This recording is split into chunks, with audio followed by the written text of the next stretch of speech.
Kalau berbicara. Saudara saksi,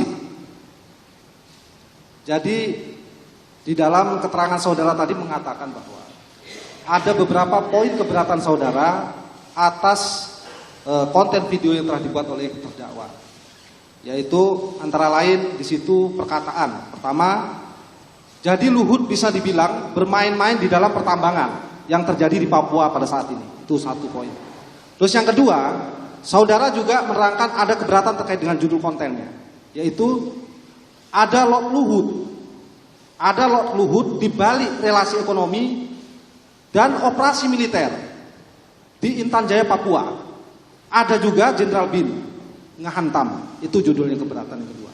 Dan yang ketiga terkait dengan pernyataan yang mengatakan bahwa ada pernyataan yang mengarahkan kepada saudara bahwa dianalogikan sebagai seorang penjahat. Nah, saya ingin menggali lebih lanjut, apakah perkataan-perkataan yang disampaikan oleh saudara Haris Hassar ini adalah merupakan perkataan yang benar sesuai dengan data dan fakta, atau merupakan perkataan-perkataan yang tidak benar, atau merupakan berita yang bohong sesuai dengan dakwaan kami. Pertama, saudara dibilang bermain-main di pertambangan di Papua saat ini. Coba tegaskan kembali, coba ingat-ingat, apakah saudara selama ini sampai detik ini, saudara memang pernah ada bermain-main pertambangan di Papua? Coba terangkan, saksi. Yang mulia, saya sama sekali tidak ada waktu untuk bermain-main itu. Saya memfokuskan diri saya pada tugas pokok saya. Saya nggak ada waktu untuk itu.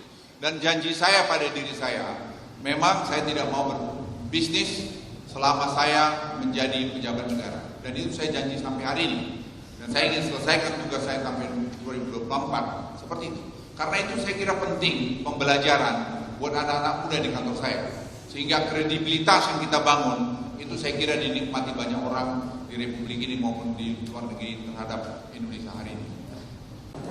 Di sini ada perusahaan, salah satunya adalah PT Toba Sejahtera.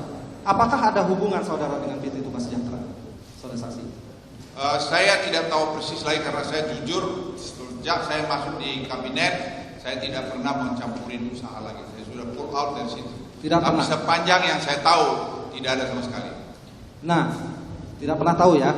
Apakah saudara apakah PT Toba Sejahtera dan PT Tobakom Del Mandiri ini masih dalam satu induk perusahaan, anak perusahaan? Sepanjang yang saya tahu tidak ada. Tidak ada. Apakah saudara tahu dan mengetahui bahwa PT Tobakom Del Mandiri ini pernah ada hubungan menjajaki bisnis kegiatan pertambangan dengan PT Madinah Protoain? Saya tidak tahu persis, tapi tadi malam saya tanya kepada lawyer kami, dia bukan lawyer, legal kami di kantor, itu mengatakan memang pernah ada orang mengaku-ngaku begini-begini, tapi kami sudah tulis surat resmi tahun 2017, tidak ada hubungannya dengan kami, dan surat itu saya kira ada. Secara legal formal memang tidak ada hubungan, saudara? Tidak ada sama sekali. Perlu dipertegas lagi, saudara saksi, tidak ada hubungan? Tidak ada sama sekali yang mulia. Dan itu ada surat bukti 2 kali dikirimkan tertulis tahun 2017, 2018 seingat saya ke alamat yang bersangkutan. Waktu itu saudara sudah menjadi menteri? Saya sudah jadi Menko Maritim. Pada saat itu sudah menjadi Menko Maritim. Nah, saudara memang tidak pernah secara personal, saudara tidak pernah mengatur, mengurusi atau mengelola perusahaan ini secara langsung, tidak pernah? Saya tidak pernah, karena itu janji saya, seperti saya tadi laporkan yang mulia, saya coba untuk setia kepada janji saya. Baik. Sekarang terkait dengan keberatan-keberatan yang lain, yaitu menghubungkan antara relasi ekonomi dengan operasi militer. Nah, ini operasi militer ini. Coba pertegas lagi saksi. Apakah operasi-operasi militer yang ada di Papua itu, ya kan, yang terjadi di Papua saat ini, mulai dari operasi Nemangkawi dan lain-lain sebagaimana disebutkan dalam kajian cepat, itu adalah merupakan bagian daripada kepentingan ekonomi dan pertambangan saudara saksi. Jelaskan. Yang mulia, tuduhan itu sebenarnya sangat menyakitkan lagi. Bagaimana saya bisa mencampuri operasi militer di Papua? Apa garis komandonya? Kalau saya dulu Menko Polhukam, saya memang memberikan mencampuri masalah Kosovo. Tapi tidak pernah selama saya jadi Menko Marves itu untuk mengurus itu lagi. Tidak ada.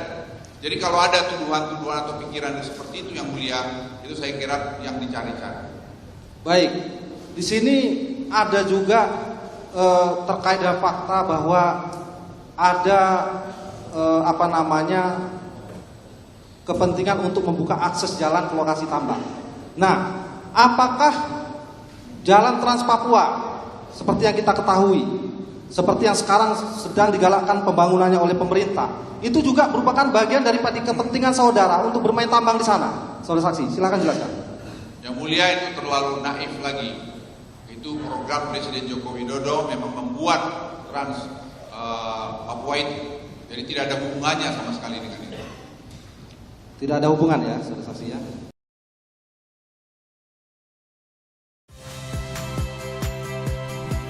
Saya Yasir Neneama. Saksikan program-program Kompas TV melalui siaran digital, pay TV, dan media streaming lainnya.